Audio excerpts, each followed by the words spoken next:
Hello students, welcome to online class of geography of class 9. Now this is the fourth class for chapter number 2, physical features of India. Today's topic that I am going to discuss is related to the second physiographic division, that is northern plain. So I have divided the class into the four subheadings: features of northern plains, formation of doabs and riverine islands, regional classification of northern plains, and altitudinal classification of northern plains. Now the first topic is features of northern plains. Now under this category, that is under this topic, how the northern plain is formed. Now in the previous physiographic division, that was Himalayan ranges, over there when the Himalayan ranges were formed, the important perennial river got its origin, and the three major important perennial rivers are river Indus, river Ganga, river Brahmaputra. So when these three rivers carrying the sediments from the mountain top and they deposited near the foothills of the Himalayan ranges, so the feature that is formed is termed as plains, and as it is situated in the northern part of our country, it is termed as northern plains. Now because it carries all the sediments, so it is formed of fertile alluvial soil, and as it lies in the foothills of Himalaya, so it is a vast basin lying at the foothills of Himalaya. Now the area that it covers is of 7 lakh square kilometer, and the total distance coverage is about 2400 kilometer. Entirely what is the stretch of Himalaya, similarly the stretch is there for northern plains. Now the width varies from 240 to 320 kilometer.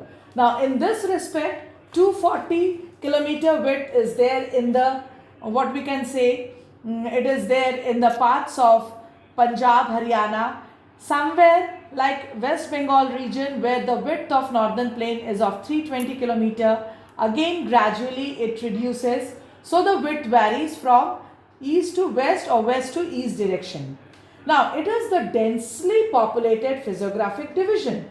Now, because it is a plain region, then that is the reason the population is much more dense over there. It is formed of alluvial soil, the fertile soil, which is very much beneficial for agriculture. That is why it is densely populated.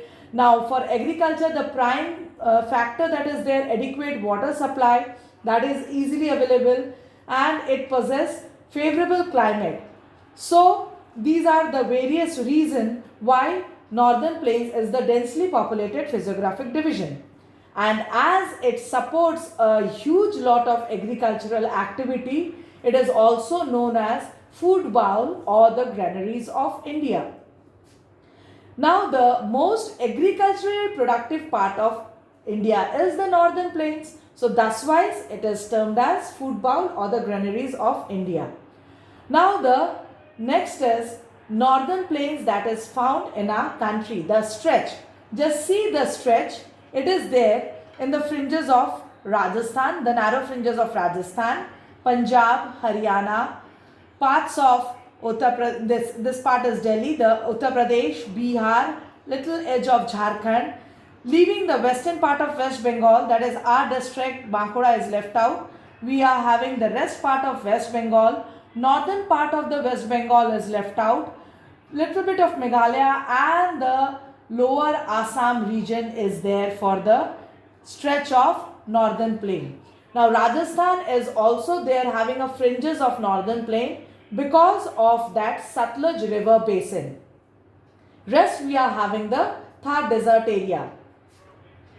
Now the next part is related to the definition of riverine islands. Now hopefully you have studied about the term island in the first chapter. It is a landmass which is that is covered, or it is surrounded by the water body from all the sides. Now that water body is a saline water body. Now when rivers are creating the island, that is termed as riverine islands. So the river coming from the northern mountains are basically involved in the depositional work because they are coming from the higher gradient and they are depositing the loose sediments in the lower gradient. And at the higher gradient, the velocity of the river is high, but gradually it decreases in the lower gradient. So when the deposition of the sediments is there near the foothills of the mountain or near the river banks, and the river are changing their channels, and that sedimented area gives a landmass structure that is termed as formation of riverine islands. Now, Brahmaputra river is having some specific riverine islands. The largest is present in Brahmaputra river named as Majoli, and the smallest inhabited riverine island of the river Brahmaputra is Umananda. Now we are having river Indus, we are having river Ganga. But why not river Indus and Ganga is having the riverine islands? The riverine islands are very much prominent in Brahmaputra. The reason behind it, because Indus basically flows through the mountainous tracts or the hilly tract area where the deposition of the sediments is not so very easy, and that is why the that is a silt island or riverine islands has not been able to form. Ganga, it is flowing through a plain level land, but the basic thing is it is comparatively flowing a vast stretch of area, and near the mouth where it is there the gradient is low, over there it makes delta. So riverine islands are not there on its path, but river Brahmaputra flows through a tract where the entirely is composed of unconsolidated sediment, that is loose sedimentary tracts. Secondly, it is found in the areas of heavy rainfall regime where the volume of the water is high throughout the year, and the bed, that is the river beds, is very much rugged, uneven. So somewhere it is high, somewhere it is low. Where there is low, the sediments get accumulated over there. So as a result, the silts get accumulated over there, and they have given the formation to the riverine islands. Just see the picture that is shown over here.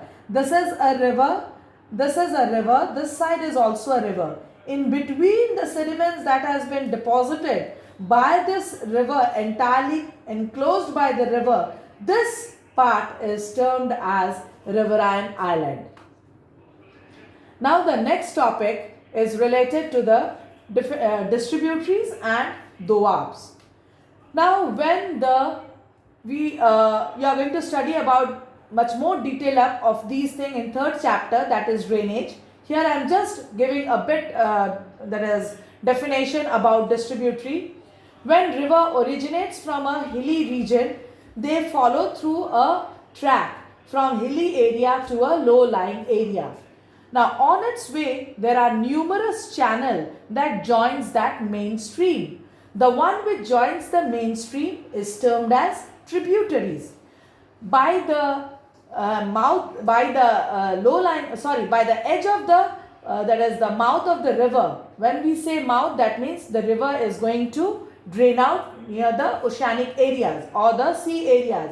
So when it is moving to that edge of that land, over there the deposition is maximum, and due to excessive deposition, the river splits up into numerous channels. Now when it is splitting up into numerous channels, these numerous channels are known as distributaries. Now next comes riverine islands are basically giving origin to these distributaries, because if the silt is being deposited, what is the resultant? The silt will be accumulated and the river will just get a different path to leave the silt over there and move to the another part. So this, the part when it is being separated out from there, that is distributary. Now the next topic is doab. Now the word doab was basically introduced by Raja Todarmal. Hopefully you have heard this name in history. So during that period, he invented this that feature, land feature named as doab. Do means two and ab means water. So what does the word doab means? Doab means basically when I'll explain it by using the figure also. I'm just defining it. Doab means when the two alluvial tract of land lies between two converging or confluent rivers. That is doab. Now just see the picture. What is a doab? You can see this. This is one river. This is another river. They are meeting over here. And this entire part that is developed due to the confluence of these rivers, because they carried the sediment and they deposited over here. So this is termed as doab. So this is doab. And just see what is distributary. This is the main stream. You can find out this is the main stream coming here, and these branch-like structure are the tributaries. Now when they are joining the main stream and near the mouth, when they split up into the again a branch-like structure, this is termed as distributary. Here they increases the volume of the water. Here they decreases the volume of the water. Here they join the main stream. Here they leave the main stream. So this is about distributary and tributary, and this is the Doab region. Now the next is related to, you have heard about another very important state of our country, Punjab. Punjab. Panj means five and ab means water. So the land of five water is Punjab. Now how it is formed? Just pay attention over here. The word Punjab means the land formed due to the confluence of five rivers. Now Punjab is basically formed by river Indus and its five tributaries. Now what are those tributaries? Number one is Satluj, then comes Bias, then comes Ravi, then comes Chenab, then comes Jhelum. So these are the five tributaries of main river Indus. Now just see, there are five doabs that have been formed to make the state Punjab. Now what are those five doabs? Bist doab. This doab is formed by the confluence of river Satluj and Bias. BI is for Bias and ST is for Satluj. Bari doab between Bias and Ravi. Now BA is for Bias and RI is for Ravi. Rachna doab between Ravi and Chenab. Ra is for Ravi and Chana is for Chenab. Fourth doab, Jech doab between Chenab and Jhelum. JE is for Jhelum and CH is for Chenab. So Jech doab. And the last Sindh Sagar doab, that is Jhelum and Indus river.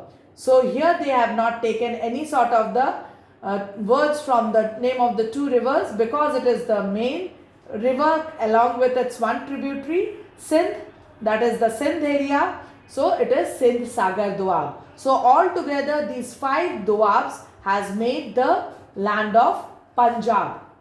Now next I am showing it over here. Just see this figure. This is Bist doab, this is Bari doab, this is Rachna doab, this is Jech doab, and this is Sindh Sagar doab. So this is the state of Punjab, and altogether the five doabs has made the state Punjab. Next is, we are coming to the regional classification of northern plains. Now under the regional classification, the first we can see the regional classification is on the basis of major rivers. Now the first river is river Indus, and just now we studied the tributaries of river Indus: Satluj, Bias, Ravi, Chenab and Jhelum. So when river Indus and its tributaries have made the plain, that is termed as Punjab plain. Next is the another main river, that is river Ganga. So Ganga has made its plain by taking the tributaries Yamuna, Ghagar, Gandak, Kosi, Son, Gomti, and there are many. There are altogether 10 tributaries of river Ganga. So altogether it has made the Ganga plain, and it covers the states of Haryana, Delhi, Uttar Pradesh, Bihar, partly of Jharkhand and West Bengal.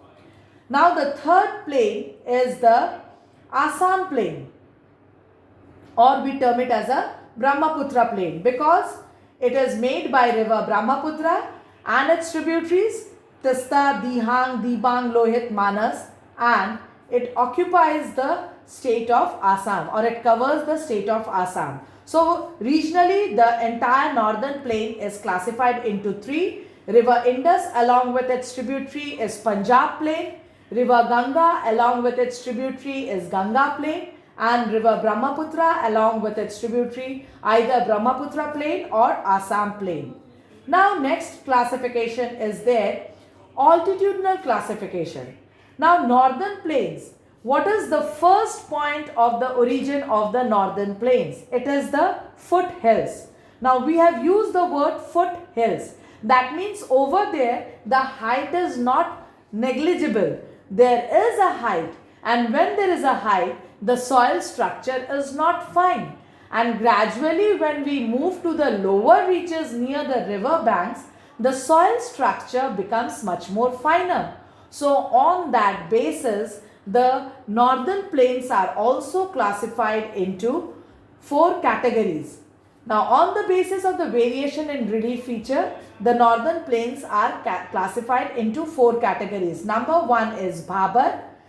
It is a mountainous deposits of the pebble structure. I said it is the foothills of the Himalaya from where the northern plains begin. So over there the fine particles are not there. It is a pebbly structure. Its stretch or the width is about 8 to 16 kilometer. Now it is just parallel to the slopes of Shivalik, which is the outer Himalaya. Next, it is a pebbly soil structure, and because it is a pebbly soil structure, the stream disappear in this belt. Next category of the classification is the Terai region. It is just below that Bhabar area. Now it is the south of Bhabar. Over here what happens, gradually the soil structure becomes comparatively finer than Bhabar. Now when it becomes finer, what is the resultant? The streams that has disappeared in the range of Bhabar, it again re-emerges out in the belt of Terai. And when it re-emerges out, what is the resultant? It makes the soil marshy and swampy. And when it is making a soil marshy and swampy, that means it is supporting the soil for thick forest, good vegetative cover. And when there is a dense forest, obviously it will be a habitat of wildlife. But being a swampy area or marshy land, or a comparatively that is a finer particle area, what is the resultant at present? The entire area is now been converted into an agricultural land after clearing out this thick forest.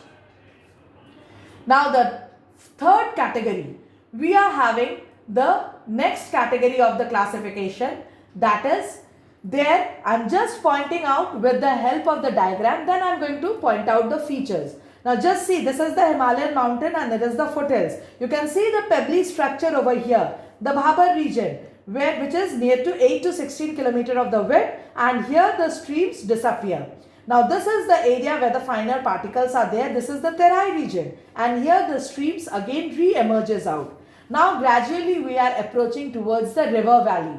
The soils are becoming finer. Now as it is a river valley region, what is the resultant? Sometimes when the volume of the water of a river increases, the area gets flooded out. And when the area gets flooded out, the outcome is the formation of flood plains.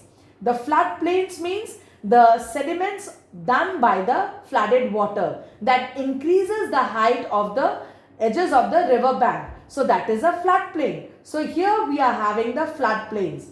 Now the soil which is away from the river valley is termed as Bangar, and the soil which is closer by to the river valley or the adjacent to the river valley, it is termed as Khadar. Now let me just give the difference over here, then I will show the slide. Bangar, it is away. That means it is comparatively older alluvium, and it is closer to the river valley, it is new alluvium.